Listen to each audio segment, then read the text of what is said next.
Alors, bienvenue à Podium, la source d'inspiration pour les futures femmes leaders.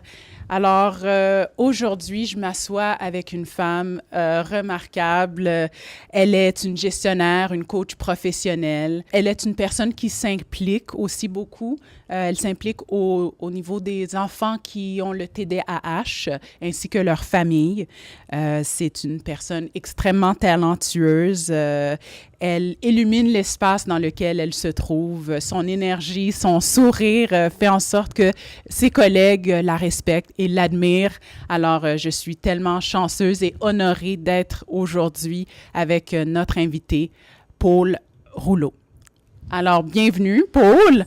Je suis tellement comblée de pouvoir être là aujourd'hui pour avoir de tes conseils et pour que nos spectateurs puissent aussi bénéficier de ta sagesse parce que tu as tellement de choses qui sont précieuses en toi qui pourront vraiment inspirer beaucoup de nos spectateurs. Alors, j'ai plein de belles questions à te poser et encore une fois, merci d'être là aujourd'hui. Merci, c'est un privilège pour moi d'être là avec toi et de réaliser ce rêve-là, en fait, que tu concrétises avec cette série d'entrevues-là. Donc, ça me fait vraiment plaisir. Alors, on va commencer cette émission avec quelques questions que j'ai pour Paul aujourd'hui. Alors, la première, c'est de savoir, Paul, comment ta journée, à quoi ressemble ta journée typique? Comment ta journée commence habituellement? Mes journées commencent presque toujours aux alentours de 5h15 le matin. Donc, j'ai vraiment une routine du matin intégrée à mon quotidien. 5h15, 5h30, je me lève, je vais faire ma pratique de yoga, pratique de méditation, un bon 45 minutes, je dirais. Et ensuite de ça, souvent, je vais lire un texte qui m'inspire ou un texte philosophique de yoga, par exemple. Et suite à ça, je vais déterminer une intention pour ma journée. Donc, une intention, c'est un peu différent en affaires. On évolue beaucoup avec des objectifs. Dans le cadre de ma journée puis de ma vie de tous les jours, je me détermine une intention. Fait que ça peut être... c'est en fonction du contexte, en fonction des circonstances. Fait qu'un matin, ça pourrait être, par exemple, que j'ai besoin de courage. Donc, ça va être surtout un mot. Courage, ça peut être lâcher prise.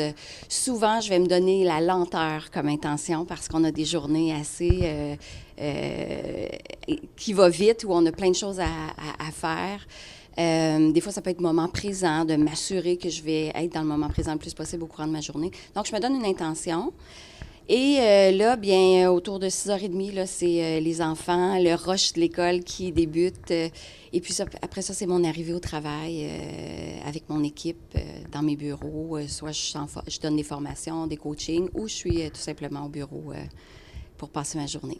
Je voudrais savoir justement, est-ce qu'il y a eu un élément déclencheur qui t'a poussé à te tourner vers le yoga ou la méditation? Souvent, c'est ça qui se passe. Les gens ne sont pas naturellement attirés par la méditation justement parce que la vie demande à ce qu'on soit performant et que on go, puis ça n'arrête pas. Alors, pour toi, est-ce que... C'était vraiment... j'allais dire pas mon genre, là, pas mon type de m'en aller. Je me tournais plus vers le jogging, vers des exercices qui sont plus actifs où on bouge. Mais l'élément déclencheur, je dirais vraiment que c'est le moment où je suis devenue gestionnaire. J'ai pas trouvé ça facile parce que en fait, j'ai pris conscience que les gens avaient tous un rythme différent. Et puis que même si tu essaies de pousser ta stratégie, de diriger les gens vers tes objectifs et de vouloir qu'ils respectent les délais qu'on leur donne, ça fonctionne pas. Ça fonctionne absolument pas. Alors, j'ai eu un combat entre moi et les objectifs que j'avais. C'était pas simple. Puis je me suis dit, OK, j'ai vraiment besoin de lâcher prise, lâcher mon contrôle. Et c'est pour ça que je me suis tournée vers le yoga, vraiment. Oui. Et là, j'ai appris le yoga. Donc, je suis tombée avec le meilleur professeur de yoga, selon moi, là, au Québec, Nicole Bordelot. Et j'ai suivi Nicole Bordelot pendant plusieurs années. Donc, elle m'a appris le yoga. J'ai pratiqué, ça fait 15 ans que je pratique le yoga, donc ça fait partie de ma vie là, à tous les jours ou presque. J'ai une pratique de yoga et une pratique de méditation. Puis le lien que j'aime faire avec le travail, Nicole Bordelot nous disait souvent, dans ta pratique de yoga, le tapis de yoga, c'est comme un laboratoire pour ta vie. C'est-à-dire que quand tu es dans une posture, qui est difficile ou une série de flows qui est plus difficile, le yoga t'apprend à t'observer. Donc, tu vas observer comment tu réagis dans l'adversité, dans une posture difficile. Puis, la méditation, ça a été très difficile pour moi au début, là, parce que je suis une personne hyper active. Donc, m'asseoir sur mon coussin de yoga pendant seulement 2 minutes, là, c'était extrêmement difficile. C'était presque impossible parce que là, j'avais le flux des pensées mentales qui n'arrêtaient pas. Mais c'est normal, ça. Donc, la méditation, ça apprend à se détacher de ses pensées. Ça t'apprend à prendre du recul. Ça aide à avoir une clarté mentale. Fait qu'en affaires, quand je fais ma pratique de méditation le matin, puis que j'arrive au bureau, j'ai comme l'esprit clair. Donc, ça aide à ta prise de décision, à tes aptitudes au niveau du jugement. Donc, je pense que tous les gestionnaires devraient pratiquer la méditation. Les organisations devraient avoir des programmes de méditation dans les entreprises pour aider les employés, les gestionnaires dans leur bien-être de tous les jours. Tu as absolument raison. Parle-moi de ton livre de chevet. Du livre que tu gardes oui, je l'ai à apporté côté de toi. ici. Oui. The Four Agreements, en français, c'est les 4 accords toltèques. C'est un livre que j'ai lu il y a plusieurs années, mais que je relis presque à chaque année. Les 4 accords toltèques, en fait, c'est 4 principes qu'on peut adopter dans notre vie de tous les jours.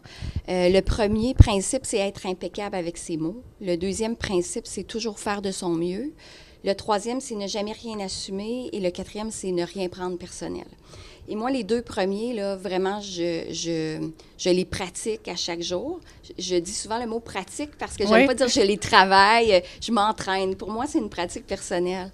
Être impeccable avec ses mots, ça veut dire de choisir les mots que tu vas dire, de comprendre que tes mots ont un impact sur les gens, un impact qui peut être positif, un impact qui peut être assez négatif aussi. Tu sais, avec un mot, on peut facilement semer le doute ou la crainte ou la peur dans l'esprit de quelqu'un, puis on veut pas ça. Donc, moi, je dirige une équipe qui est des formateurs et des coachs. Donc, les mots sont hyper importants pour nous parce que quand on veut passer un message, quand on veut faire des prises de conscience, on veut avoir des mots qui vont résonner chez les gens. Donc, être impeccable avec ces mots, moi, j'utilise aussi un filtre qui m'avait été enseigné par Nicole Bordelot. Donc, avant de dire quelque chose, il faut que ça passe 3 filtres. Le premier, c'est est-ce vrai?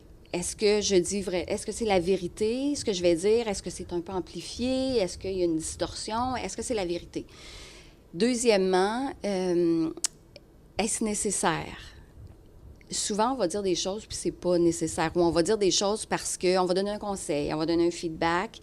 Mais on devrait toujours se demander, est-ce que je le fais pour le bénéfice de l'autre personne ou je le fais pour flatter mon ego à moi? Exact, oui. Donc, on devrait se demander, est-ce que c'est nécessaire? Et si c'est vrai, c'est nécessaire, le troisième, c'est est-ce que c'est bienveillant?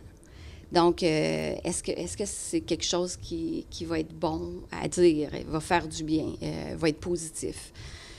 Si ça passe ces 3 étapes-là, ben tu devrais le dire. Alors, on s'entend que ça doit être difficile au début, hein? C'est ça. Dans la vie de tous les jours, c'est pas vrai que je passe mes 3 filtres à chaque fois, là. Oui, le message prendrait du temps à sortir. Oui, absolument. J'imagine. Sauf que ça reste quand même dans notre esprit, puis c'est souvent après coup qu'on va dire, OK, est-ce que j'avais besoin de dire ça? Est-ce que c'était nécessaire de dire ça? Est-ce que c'est... Puis à force de te faire un auto-coaching, si on veut, là, ça finit par s'incruster un peu dans ton esprit. Alors, on s'entraîne finalement. On s'entraîne, exactement. Tout est une question d'entraînement. Hein? Le mental s'entraîne aussi. Oui. Puis le deuxième principe du livre que j'aime beaucoup, c'est toujours faire de son mieux.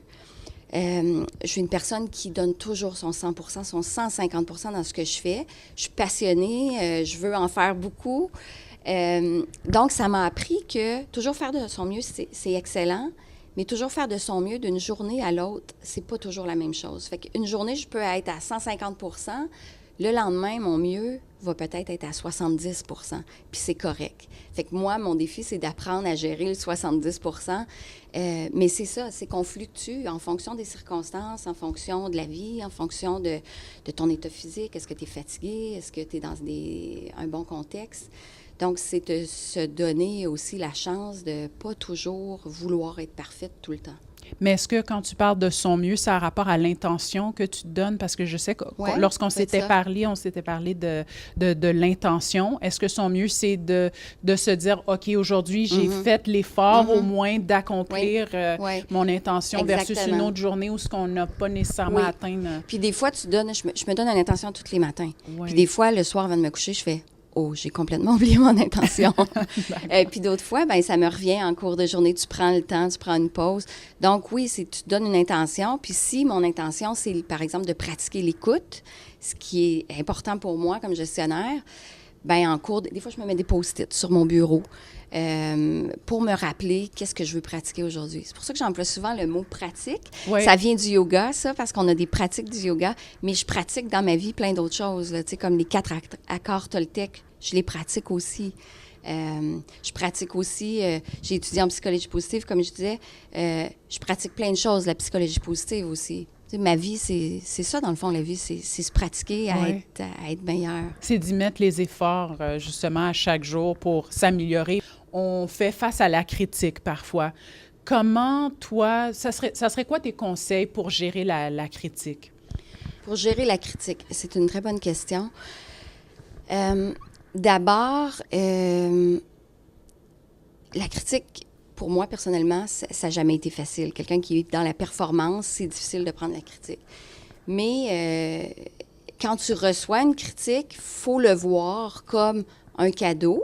Des fois, c'est un cadeau mal enveloppé, comme dirait Nicole Bordelot. Des fois, elle dit la vie nous amène des cadeaux mal enveloppés, mais il y a toujours quelque chose à apprendre de ça. Donc, c'est de se donner la chance de dire, OK, on a eu telle ou telle critique, de prendre un recul, puis de voir qu'est-ce que l'autre personne a voulu dire par ça, et de clarifier souvent. Tu sais, tu reçois une critique, tu te fais des scénarios, tu te mets à faire de la rumination mentale, t'assumes des choses peut-être qui ont été dites, mais que c'est pas exactement ça. Donc, de toujours clarifier. La communication, c'est tellement la base de tout, de clarifier ce qui a été dit, puis d'aller au fond de ces choses-là pour pas rester avec une supposition, avec ça, de pas présumer. De pas présumer exactement. Ouais. Donc, c'est justement un des principes, ne jamais rien assumer. Ne rien assumer, ça veut dire clarifie les choses, parce qu'on se fait des discours, on part dans nos scénarios, souvent qui sont plus négatifs que positifs. Donc, de clarifier la situation, mais la critique devrait toujours être la bienvenue, même si elle n'est pas facile. Exactement. Bien, j'aime vraiment ce que tu me dis par rapport à ça. C'est vraiment, ça touche vraiment tout le monde, surtout qu'avec les médias sociaux, tout le monde est un peu confronté à cette nouvelle réalité. Ouais. Alors, maintenant, ça devient plus facile de donner ses commentaires. Ouais. Puis, il faut aussi apprendre à se détacher aussi. Tu sais, oui, il faut prendre la critique dans un milieu de travail. C'est un collègue ou un coéquipier qui te donne une critique, il faut que tu la reçoives. Quand c'est des critiques données sans trop de justification, il faut que tu apprennes aussi à te détacher puis à ne pas tout prendre personnel. Dans mes équipes, les coachs, on a presque une blague, là, on dit toujours « it's not about me », dans le sens que, puis c'est aussi un autre des principes, c'est ne rien prendre personnel, c'est-à-dire que si quelqu'un arrive qui est dans un mauvais état, qui a eu une mauvaise journée, qui interprète une chose par son vécu à lui, ben c'est pas toujours de notre faute, là, dans le sens que il faut savoir se détacher pour faire la part des choses aussi. Oui. Qu'est-ce qui fait de quelqu'un un bon leader? Un bon leader, c'est quelqu'un qui va avoir une influence positive. Un leader, c'est quelqu'un, selon moi, qui va mettre les conditions favorables pour son équipe, pour que son équipe ait du succès, qui va mettre ses employés au premier niveau. J'ai une citation que j'aime beaucoup de Nelson Mandela qui dit « Lead from the back and let people think they're in front ». Elle est juste là, justement. Donc, ça veut dire, comme leader, tu veux être là pour... Tu es presque au service de tes employés. C'est pas la vision que j'avais du gestionnaire il y a plusieurs années. Pour moi, le gestionnaire, il y a plusieurs années, c'était quelqu'un qui dirigeait, qui disait quoi faire. Maintenant, avec les années, je comprends vraiment qu'un gestionnaire, pour que ça fonctionne bien, il faut que tu laisses faut que tu donnes la latitude à tes employés de s'épanouir dans leur travail et de faire ce qu'ils font de mieux, dans le fond. Donc, c'est de prendre le deuxième plan, d'être là pour eux. Et puis moi, à la limite, je me dis, je suis au service de mes professionnels, puis il faut que je leur donne ce qu'ils ont besoin pour qu'il y ait du succès. Et c'est mon département au complet là, qui va avoir du succès. Est-ce qu'il y a une femme leader qui t'a inspirée dans ta vie? Oui, il y en a quelques-unes, mais je pourrais dire que dernièrement, j'ai fait partie d'une cohorte, l'effet A. Et Isabelle Hudon a eu un impact sur moi. Je l'entends encore me parler des fois, là, j'ai sa petite voix dans ma tête. Isabelle parlait beaucoup, en fait, ce que j'ai retenu d'elle, c'est qu'on veut beaucoup être parfaite, performante. Ce que je disais tantôt, dans le fond, que je travaillais mes dossiers probablement beaucoup plus que ce qui serait nécessaire. Donc, elle, ce qu'elle dit, c'est arrêtez de toujours vouloir être parfaite et lancez-vous. Souvent, on n'appliquera pas sur un poste parce qu'il va nous manquer une ligne dans la description de tâche, là, ou parce qu'on n'aura pas fait telle expérience. Elle dit, lancez-vous, appliquez sur les postes, acceptez des promotions, acceptez des projets qui sont en dehors de votre zone de confort, puis vous apprendrez en cours de route. Pour moi, ça, c'est pas facile à faire. Fait que j'ai toujours sa voix qui me dit, allez-y les filles, lancez-vous. Puis elle le fait elle-même. C'est ça aussi un bon leader, dans le fond, c'est quelqu'un qui prêche par l'exemple. Elle est devenue ambassadrice du Canada en France. Elle s'est pas dit j'ai jamais fait ça, j'ai pas appris ça à l'école. Elle s'est lancée, elle s'est fait confiance, elle s'est appuyée sur un réseau de gens qu'elle a autour d'elle. Donc, c'est inspirant. Elle disait aussi souvent on a tous un parachute. Donc, peu importe où vous vous lancez, vous allez retomber sur vos deux pieds. Donc, lancez-vous. Fait que ça, c'est resté vraiment fort à mon esprit, là. Et c'est une belle source d'inspiration, Isabelle Hudon, pour toute notre génération de femmes et la prochaine génération de femmes. On approche la fin de cette Ouais, entrevue, déjà, alors je vais te poser quelques questions en rafale. OK.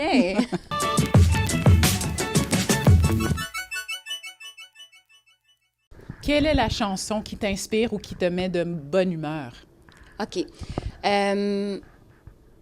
Je dirais peut-être Superwoman d'Alicia Keys. Quand je vais faire des formations ou je vais aller parler devant un grand groupe, des fois, ça prend un peu de courage. C'est une chanson qui peut, on appelle ça des power songs, qui te donne le courage, qui te permet d'aller chercher l'énergie en toi. Donc, je dirais ça. Quel est le film qui a le plus marqué ta vie? La vie est belle de Roberto Benigni. Excellent choix. Qui va chercher beaucoup d'émotions, mais c'est une leçon de courage, d'optimisme incroyable, parce qu'à travers des événements de vie dévastateurs, il trouve la façon d'amener une façon de voir les choses, de la beauté, l'humour, le bonheur qu'il réussit à créer dans son attitude, dans sa posture mentale, dans son attitude mentale. C'est assez incroyable. Fait que je dirais que c'est ce film-là. Quel est le meilleur prof que tu as eu? Oh, bien là, le meilleur prof à l'école? Ouais, et pourquoi? Je dirais que c'est un professeur en criminologie, parce que je me suis promenée un peu. Moi, j'ai fait différents diplômes, là. J'ai étudié la criminologie. Et je crois que son nom, c'était Arlène, mais je ne suis même plus certaine, mais je me souviens de sa figure, puis je me souviens qu'elle m'encourageait, elle m'avait vraiment comme pris sous son aile, puis elle m'encourageait à aller vers la recherche, que j'ai pas poursuivi dans ma carrière, là. Mais elle avait fait un impact positif dans ma vie parce que j'ai comme découvert que je pouvais être bonne, je pouvais être pas pire à livrer quelque chose, puis elle m'avait vraiment encouragée à développer des aptitudes que j'avais. Fait que, puis j'aimerais vraiment savoir son nom de famille, là. Il me revient pas, mais je pense que c'est Arlène, dans le certificat en criminologie à l'Université de Montréal. Quel conseil donnerais-tu à la Paul de 15 ans? Wow! La Paul de 15 ans, je lui dirais de rester qui elle est, de foncer, de ne pas avoir peur de dire ses opinions, parce que longtemps, dans mon milieu de travail, je suis restée en retrait parce que j'avais des idées différentes, parce que j'avais des fois une vision qui était différente, et j'avais le réflexe de me dire, ben voyons, je suis pas à la même place qu'eux autres, là.